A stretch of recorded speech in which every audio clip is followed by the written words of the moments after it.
মসজিদ আমার জবান খুলে যাবে, ডাক দিয়া কইব উলুসারার ভাই এত লক্ষ লক্ষ টাকা খরচ করে সুন্দর করে মসজিদ বানাইছো, এই মসজিদটার ভিতরে 5 ওয়াক্ত জামাতে গিয়া নামাজ পড়ছো না রে ভাই।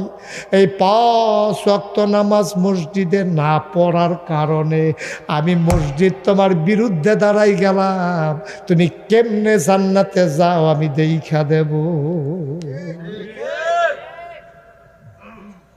এটার আবার উল্টাটাও আছে।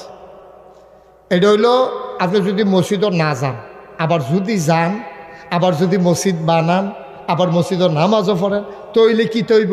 আরে মজার কথা আছে, কইলে তেমনি যখন আপনি মসজিদ বানাইবেন 5 ওয়াক্ত নামাজ মসজিদও গিয়া পড়বেন। একজন বাদশাহ ছিল এই পৃথিবীতে, এবার